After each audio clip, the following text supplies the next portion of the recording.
यहां आपको ये बताना पड़ेगा, मैया ये बताओ कि आप कौन हो। मैया आप कौन हो। मैया ये आपकी आंख है, बोलो हाँ। ये आपके कान है, बोलो हाँ। ये आपका हाथ है, बोलो हाँ। ये आपका पांव है।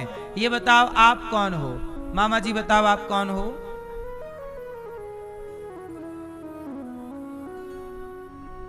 आप कौन हैं ये बताइए।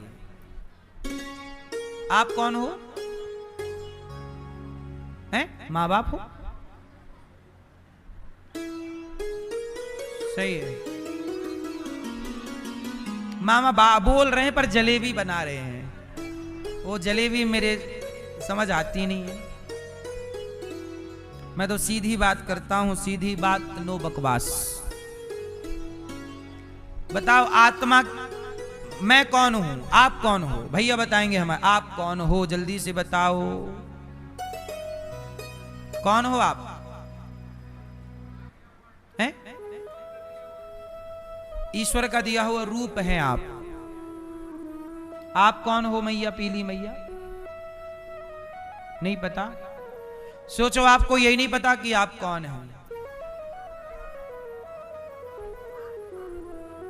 मैं कौन हूं। क्या मैं शरीर हूं। अच्छा मेरी आंख ये आपकी क्या है। आपकी आंख आपसे अलग है कि नहीं। आप कहते हो ये मेरा हाथ है, तो मतलब मेरा हाथ मेरे से अलग है, तब तो कहना पड़ रहा ये मेरी पुस्तक, जैसे मेरी पुस्तक मेरे से अलग है, ऐसे मेरा हाथ भी दिखने में तो एक शरीर में है, लेकिन आप तो कह रहे हो ना मेरा हाथ, मेरा पेट, मेरे सिर में दर्द है। तो आपका सिर अलग है, आप कौन है। आपका हाथ अलग है, आप कौन है। आपकी आंख अलग है, आप कौन है। कौन है आप जरा बताइए। तो सुनो मैं कौन हूं। मैं ईश्वर का ही अंश हूं। मैं कौन हूं, ईश्वर का अंश। लेकिन मेरे अंदर ईश्वर जैसे गुण नहीं है। मेरे अंदर गुण मनुष्य जैसे हैं, सामान्य।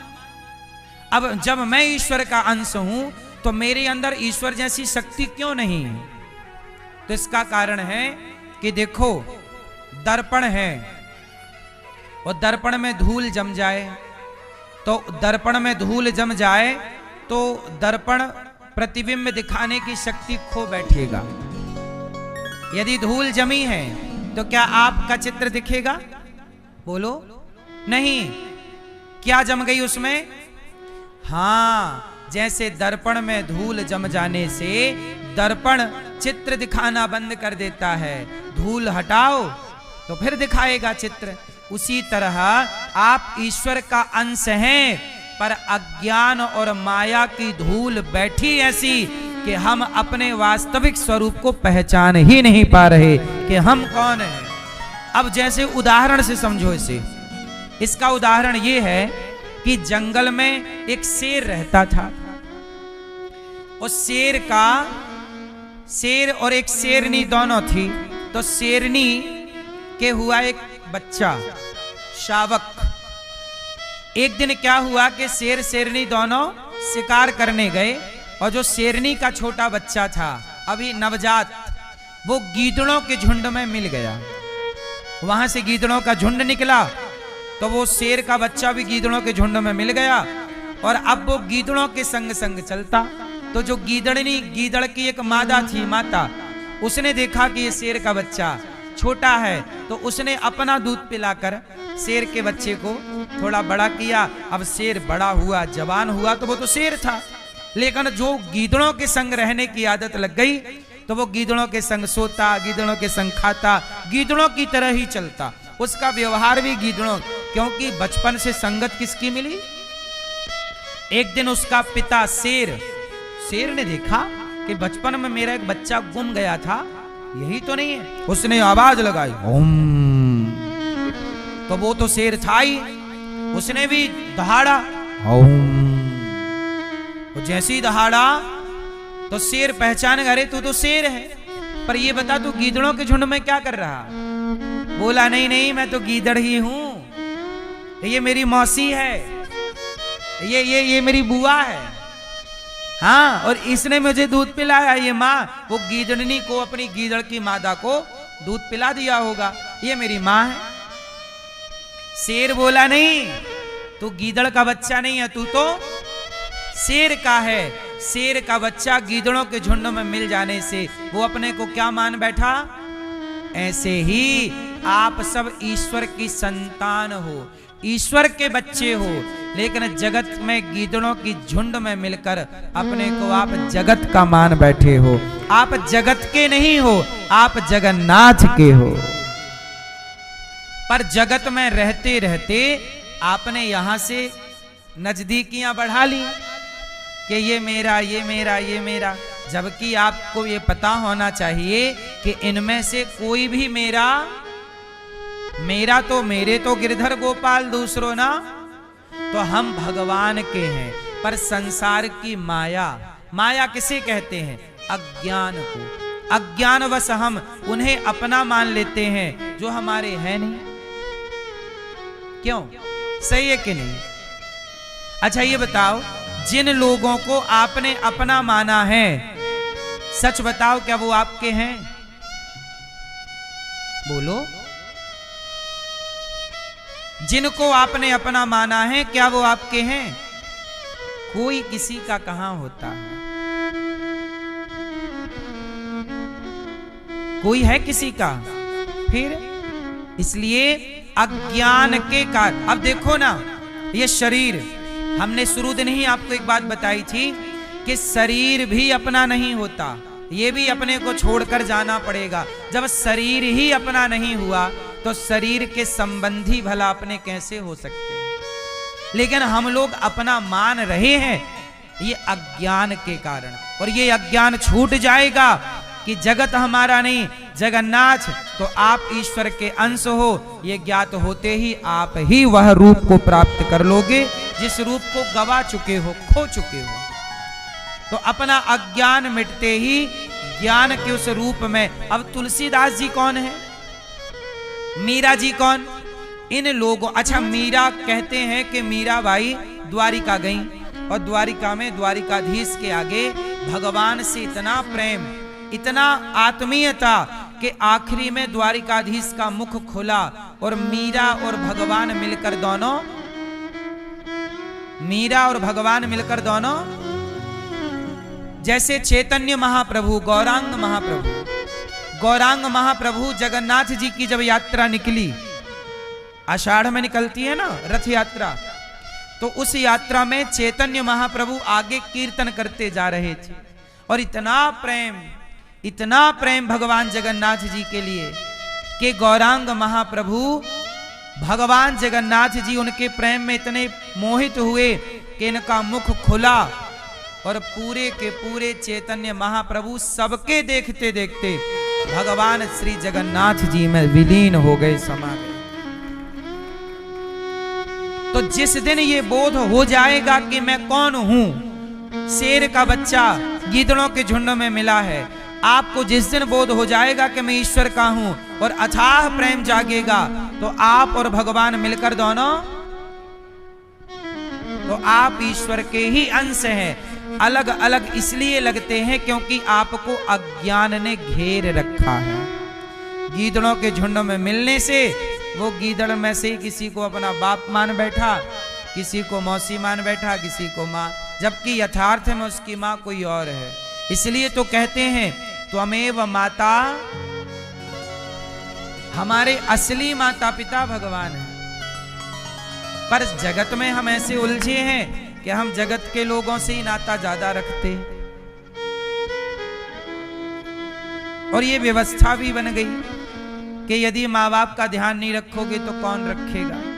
ठीक है, पर एक बात बताएं, ये जो हमारे माता पिता हैं ये तो हैं, पर वास्तविक में हमारे माता पिता भगवान हैं। ये बहुत गहरा ज्ञान है, इतने जल्दी आपकी समझ आएगा, आ जाए तो अच्छा है, वरना सत्संग करते रहोगे तो क्लियर होती रहेंगी चीजें। मैं यहाँ का नहीं हूं, बस ये समझना है। मैं कहाँ का हूं?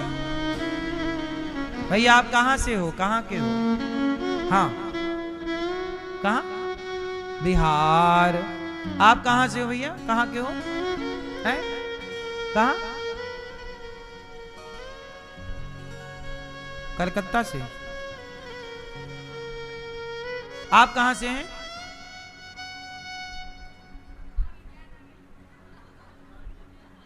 आप कहां से हैं भैया? आप कहां से हो आप? सुनो, ये लोग कह रहे हैं हम कलकत्ता से, हम दिल्ली से, हम बंबई से हैं। आप कह रहे हो हम यहां से। यहां से नहीं हो, आप यहां के हो ही नहीं, आप वहां के हो। कहां के हो? जोर से। वहां के, वहां से यहां आए हो मेहमानी करने। अपना काम करोगे, 10, 25, 50, 100 साल काम करोगे और वापस वहीं चले जाओगे जहां से आए हो। तो हम लोग यहां मेहमानी करने आए हैं। ये यात्रा है हमारी, हम यहां के नहीं हैं। यहां कितने साल रहोगे, चलो बताओ? ज्यादा से ज्यादा 100 साल। क्यों मैया, कहां की हो आप? चश्मा वाली मैया। हाँ, हैं? आगरा? ये मैया आगरा की है। कहां से हो? हाँ, हम सब कौन हैं? यात्री हैं। कृपया यात्री गण ध्यान दें। आप सब क्या हो? यात्री हो। यात्रा में आए हो, जिंदगी की यात्रा पूरी करके जाना है। इसलिए यहां से ज्यादा संबंध ना जोड़ो। संबंधी हमारे कौन? अच्छा, एक इसका साइंस देखो, ये बात मैं ऐसे नहीं बोल रहा हूं, इसका साइंटिफिक कारण बता रहा हूं। आओ इसे मैं साइंस से जोड़ के बताता हूं। मेरा ईश्वर से संबंध है, मैं इसका विज्ञान बता रहा हूं। आओ मैं विज्ञान के ढंग से आपको समझाता हूं, समझो। बताओ, पृथ्वी में गुरुत्वाकर्षण है? बोलो हाँ। ऊपर से फेंकी हर चीज नीचे जाती है? बोलो हाँ। क्यों जाती है? क्योंकि नीचे एक सिद्धांत है, पृथ्वी अपनी तरफ खींचती है। चुंबकीय गुण पृथ्वी पे है, गुरुत्वाकर्षण है। बोलो हाँ, सही है। अच्छा एक बात बताओ, जब हर चीज ऊपर से नीचे जाती है तो बताओ वो कौन सी चीज है जो नीचे से ऊपर जाती है?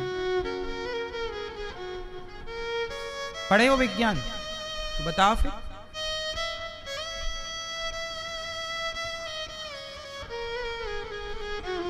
आत्मा की बात मैं अभी नहीं कर रहा हूं। सुनो, जब आप दीपक जलाओगे तो दीपक की जो ज्योति है, यदि सब नीचे की तरफ जाता है तो दीपक की ज्योति ऊपर की तरफ क्यों जाती है? अब आप बताओ। हर चीज तो ऊपर से नीचे आ रही है, तो दीपक की लपट ज्योति नीचे क्यों नहीं जाती, ऊपर क्यों जाती है? कारण, क्योंकि गुरुत्वाकर्षण तो नीचे है, तो नीचे जाना चाहिए। ऊपर क्यों जा रही है बताओ? अब सुनो, अब आपका विज्ञान यहां खत्म।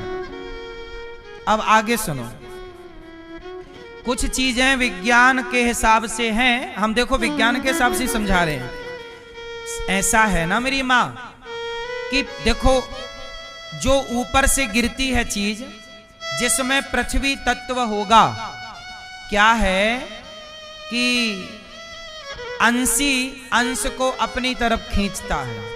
अंशी अंश को, जैसे ये वस्तु हम ऊपर फेंकेंगे तो नीचे आएगी। क्यों? क्योंकि ये वस्तु इस पृथ्वी से बनी है, तो जिसमें पृथ्वी तत्व होगा वो ऊपर से नीचे आएगी, क्योंकि पृथ्वी के अंश है ना इसमें। तो अंशी, हम अंश, ये अंश है और धरती अंशी, तो अंश हमेशा अंशी की ओर जाता है। लेकिन जो अग्नि है, आग किसका अंश है? आग सूर्य का अंश है और सूर्य ऊपर रहता है, इसलिए अंश हमेशा अपने अंशी की ओर भागता है। और सुनो, जैसे पानी, पानी कहीं भी डाल दो, पानी इस धरती पे जहां भी पानी है, पानी किसका अंश है?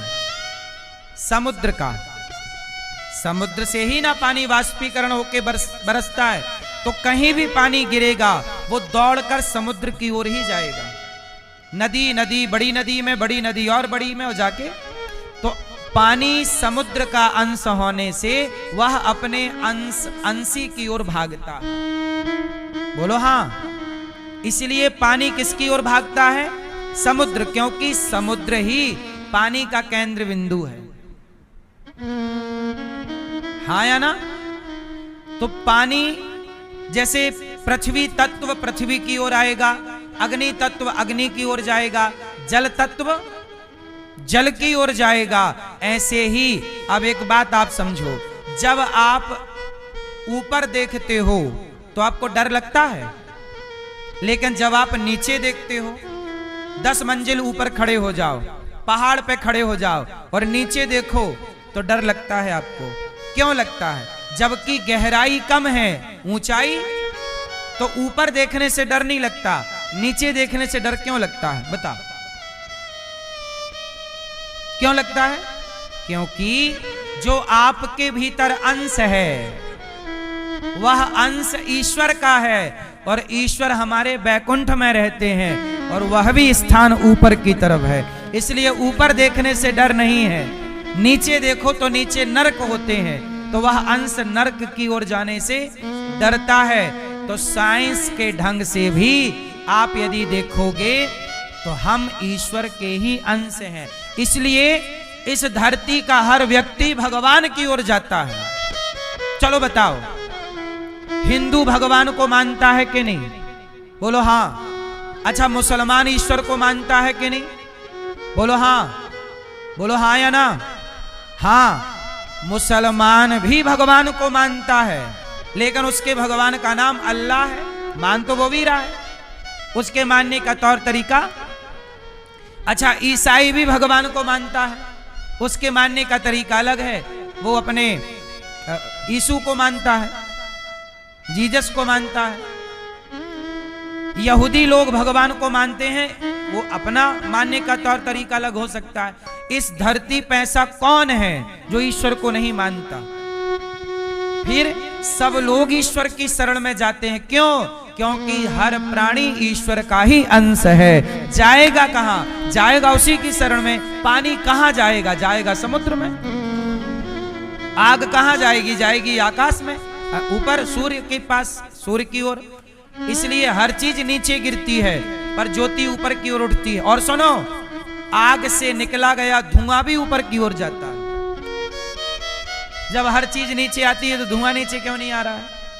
गुरुत्वाकर्षण का सिद्धांत आग पर प्रभाव नहीं कर रहा है। अच्छा, एक बात और है, आप माचिस की तीली ऊपर ऐसे जलाओ तो भी जाएगी ऊपर ही। ये नहीं कि नीचे जगह स्पेस है तो नीचे आ जाए। आप फ्लाइट पे जाके ऊपर माचिस जलाना तो भी उसका ज्योति कहां रहेगी? हाँ, क्योंकि वो उस सूर्य का अंश है।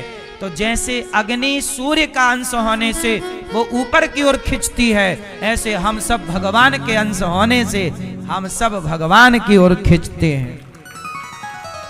हमारे भीतर बैठी हुई अंतरात्मा हमें ईश्वर की ओर ले जाने के लिए मजबूर करती है। लेकिन आपके अंदर कई बार वो अज्ञान, वो माया, वो आपकी आत्मा को ईश्वर की ओर बढ़ने से रोकती है। उस अज्ञान को ही मिटाना है। वो मिट गया तो फिर दो कहां रहे? प्रेम गली अति सांकरी, जा में दो न समाए। दो तब तक हैं जब तक अज्ञान है, माया का भेद है। इसलिए तो सत्संग किया जाता है, इसी माया को नष्ट करने के लिए। बोलो हाँ। इसलिए मेरी मां मरते समय मृग का चिंतन नहीं, मरते समय भगवान का चिंतन। अब भरत जी ने राजा रघुगण को उपदेश किया, दोनों भगवत धाम चले गए। तो मैं कौन हूं? मैं ईश्वर का अंश हूं, सीधी सी बात। कान्य कुब्जे ध्वजः कश्चिद्दासी पति रजा मिलः नामना नष्ट सदाचारो दास्याः संसर्ग दूषिता। अजामिल नाम के ब्राह्मण हुए, उन्होंने अपनी पत्नी को छोड़कर वो पराई स्त्री के संग रहने लग गए। 10 बच्चे पैदा किए, छोटे बेटे का नाम नारायण रखा, पर मरते समय उनके मुख से क्या निकला? नारायण। इतना कहते ही उनको जाना नरक था, बड़े पापी थे, वीआईपी पापी, पर भगवान का नाम लेते ही वह पाप से मुक्त हो गए और भगवत धाम चले गए। किसके बल से? नाम। कौन सा नाम? मैया, ओ मैया जा रही हो? पीली मैया, ओ मोबाइल वाले भैया जा रहे हो? क्या आ रहे हो? तो बैठो। जा रही हो मैया? अभी खड़ी हुई थी जाने के लिए, नहीं गई? नहीं जा रही मैया, यूं ही खड़ी होगी, बैठे बैठे थक गई महाराज, मैं अंगड़ाई लेने खड़ी हुई, बैठ गई फिर। अंगड़ाई लेके फिर बैठ गई मैं।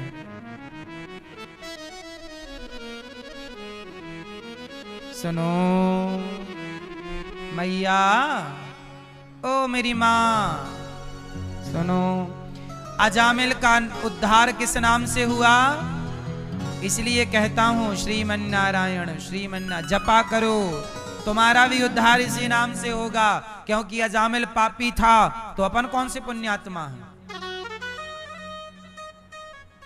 आप हो पुण्यात्मा भाई, अपने राम तो पापी हैं, अपना भी उद्धार नाम से ही होगा, नाम भगवान के नाम का। अपने पास कोई बल नहीं, बल केवल प्रभु के नाम का है, प्रभु आपके नाम का सहारा है, बल है, वरना हमारे कोई ऐसे गुण नहीं है कि हमारा उद्धार हो सके। अजामिल के कोई गुण नहीं थे, पर कृपा हो गई। ऐसे हम पर भी कृपा होगी तो ही कल्याण होगा, वरना अपने कोई गुण अच्छे तो है नहीं, अपने अंदर भी कोई बहुत योग्यता नहीं है, ना जप ना तप ना पूजा ना पाठ ना संयम ना नियम, पापी से पापी, अधम से अधम, नीच प्राणी हैं हम। पर भगवान बड़े दयालु हैं, इसलिए भगवान का नाम है पतित पावन। हम कौन हैं? पतित। हम कौन हैं? जब हम जैसे पतित पर कृपा की तो भगवान का नाम हो गया पतित पावन। रघुपति राघव राजा पति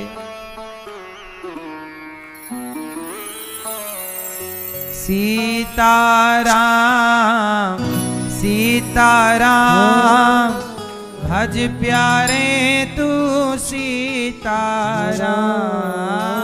सीताराम सीताराम भज प्यारे तू सीताराम। रघुपति राघव राजा राम पतित पावन। तो ये पतित पावन नाम क्यों? हम जैसे अजामिल जैसे पापियों को तारा, तो भक्तों ने कहा प्रभु आप तो पतित को भी तारते हैं, तो हमारी भी उम्मीद बढ़ गई कि अजामिल जैसे पापी पर प्रभु ने कृपा की, तो हम जैसे पापी पर भी कृपा करेंगे जरूर, हम पर भी प्रभु कृपा जरूर करेंगे। हाँ हम सब पर भी सांवरे, हम पर दया करो, हम सब तुम्हारे सांवरे, हम पर दया करो, हम सब तुम्हारे सांवरे, हम पर कृपा करो। प्रभु हम पर भी कृपा करो। अजामिल पर कृपा हुई नाम के बल पर, इसलिए मैया श्रीमन्नारायण काम करती रहो, झाड़ू पोंछा बर्तन चौका काम करो, बिस्तर पर लेटे हैं, अंदर चल रहा श्रीमन्नारायण श्रीमन्नारायण श्रीमन्नारायण। बोलो हाँ। इसके बाद भगवान ने वृत्तासुर का इंद्र के हाथों उद्धार हुआ। एक बार प्रहलाद नाम के बड़े भक्त हुए। प्रहलाद यदा देवेषु वेदेषु गौषु विप्रे सुसाधुषु। एक बार क्या हुआ, प्रहलाद नाम के अच्छे भक्त थे। हिरण्यकश्यपु के पुत्र हैं ये। प्रहलाद जी की मां का नाम क्या था? कयाधु।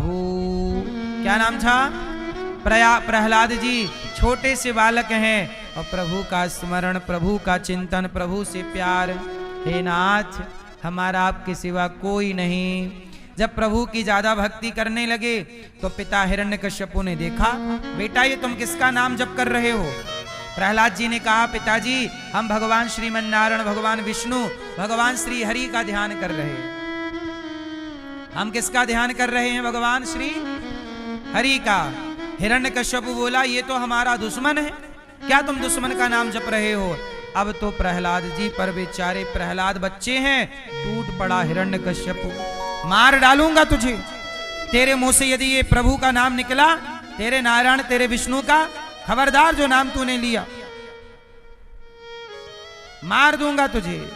प्रहलाद जी बोले, पिताजी आप मुझे नहीं मार सकते। देखो जरा, हिरण्यकश्यप बोला, मैं क्यों नहीं मार सकता? प्रहलाद जी बोले, पिताजी जिन परमात्मा ने, जिन मेरे भगवान श्री हरि ने मुझे माता के पेट में उल्टा लटका था मैं 9 महीने, जो परमात्मा मुझे माता के पेट में नहीं मरने दिए, वो यदि बचाएं तो यहां कोई मार सकता है क्या पिताजी मुझे? हिरण्यकश्यप बोला, अच्छा ऐसी बातें, आज तुझे मैं मारता हूं। सांप सफेरे को बुलाया, बोला जहरीले सांप लाओ, और